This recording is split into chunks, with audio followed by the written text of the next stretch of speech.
So I went ahead and pre-ordered the Google Pixel Fold. Maybe you shouldn't.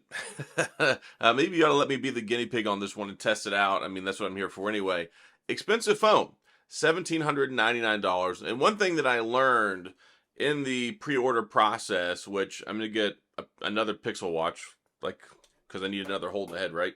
I have one. I really don't like this bundle very much. My hope is that maybe in the next couple of weeks after it comes out, they'll ditch the free watch and just give you a straight up price cut. I think that would be the biggest thing that helps out with this. But maybe, here's the thing, maybe don't buy one day one. And just being frank here. Now, I don't expect it to be bad, but the thing is, it's $1,800. So for me, it was $1,799 plus tax. It was over $1,900, almost $2,000. Now, trading credit is actually okay.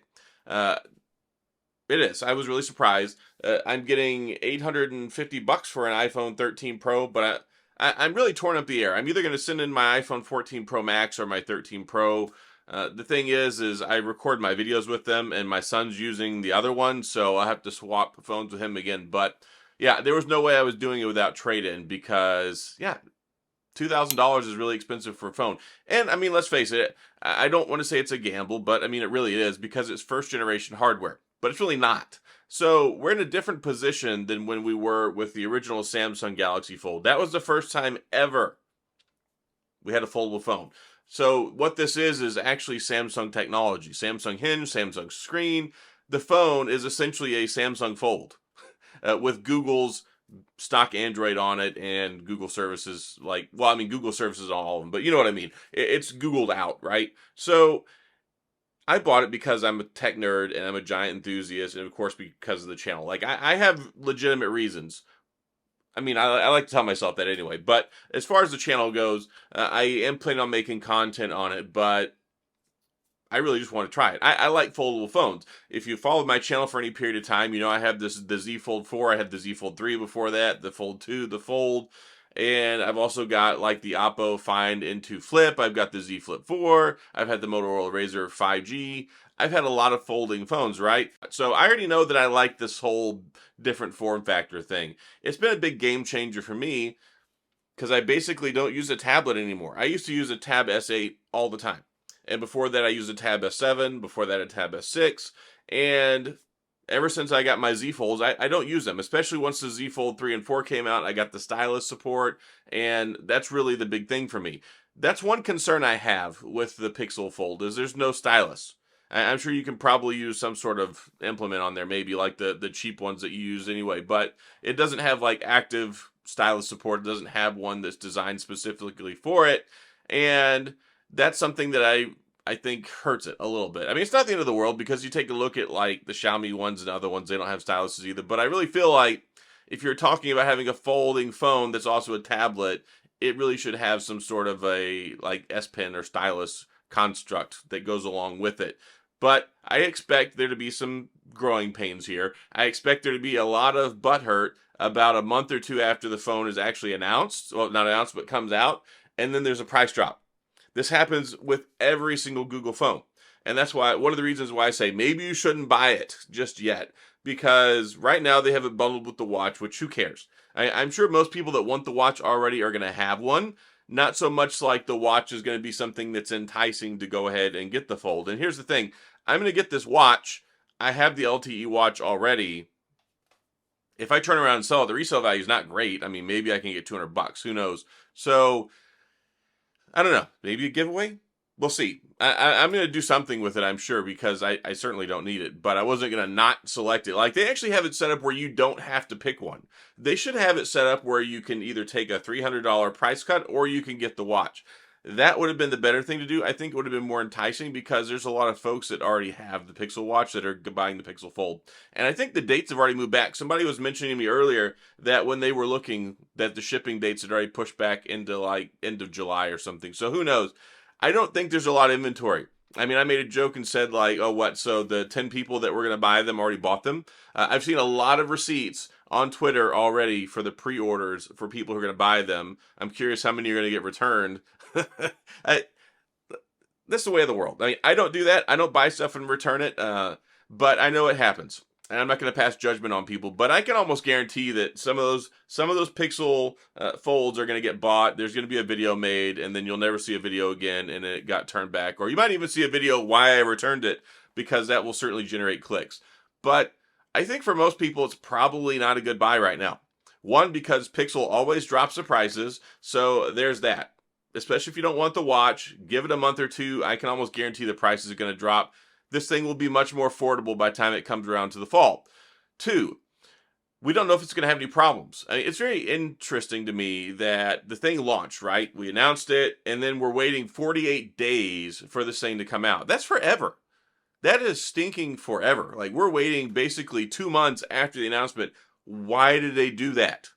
That tells me it's not ready. They're still trying to polish some things up. And let's face it, Google has not gotten better with software stuff since the Tensor has come out. It's gotten worse. So I'm not expecting this to be a problem. I'm not expecting, but it might, right? So I don't want to come out and say, oh, it's going to have problems. I'm not going to predict that, but it wouldn't be beyond me. We've seen this happen before. Look at the Surface Duo. When the first Surface Duo came out, it was trash. It had so many problems. But then also the second one got so much stuff right, and the reviewers were in the wrong because they said that it had problems, but they didn't acknowledge that it was on pre-release software. They didn't pay attention. They dropped their day one video, and then as soon as they dropped their day one video, that same day, that morning, there was a 770 megabyte patch that just completely fixed the phone. And then there was a 200 and something megabyte patch the next day. So Google is going to have to be very, very on top of this. They're going to have to get away from this stupid 1 month software cycle. Like, if there's something wrong, they need to actively try and patch it and get things fixed ASAP.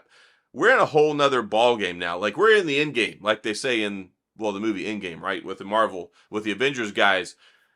When you're selling a phone for $1,800, the expectations go through the roof.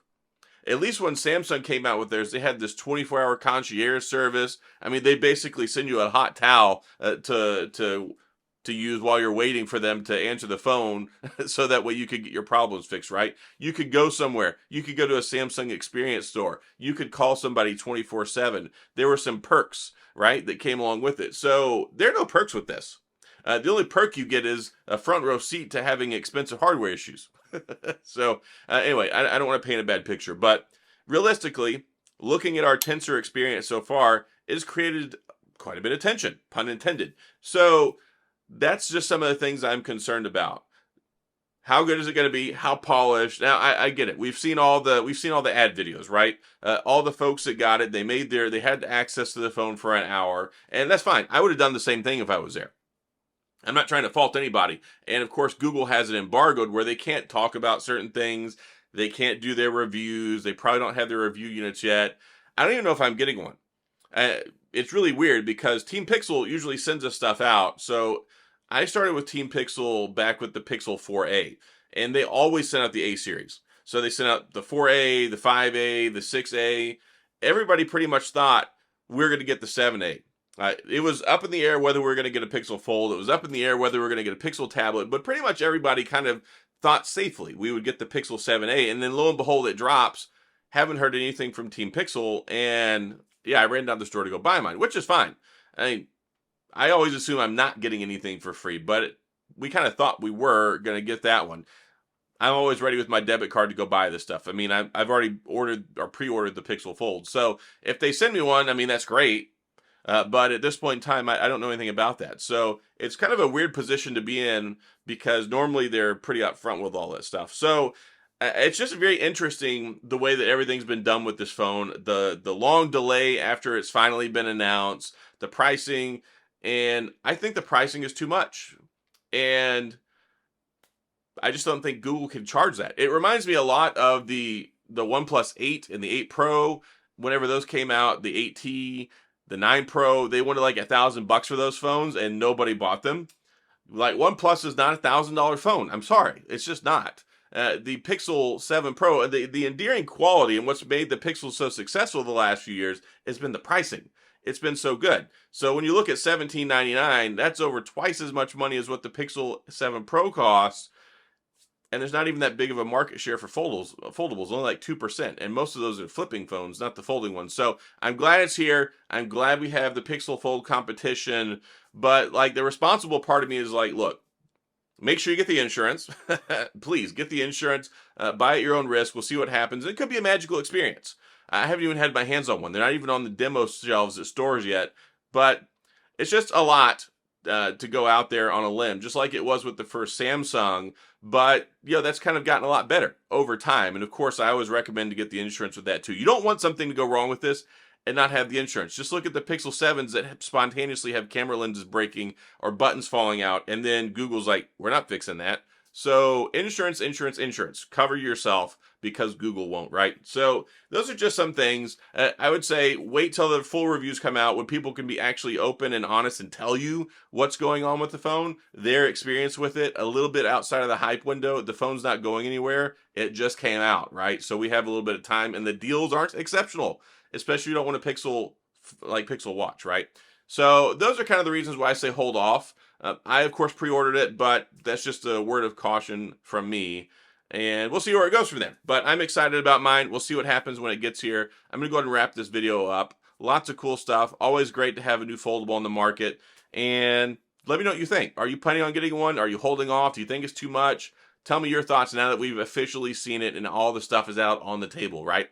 So that's all I got. If you have any questions or comments, please go to the comment section. I'll get back with you. If you enjoyed the video, if you found this helpful, please hit the like and the subscribe button and the little notification bell if you want updates when new videos come out. And as always, thanks for being here. I appreciate you watching, and I'll see you guys next time.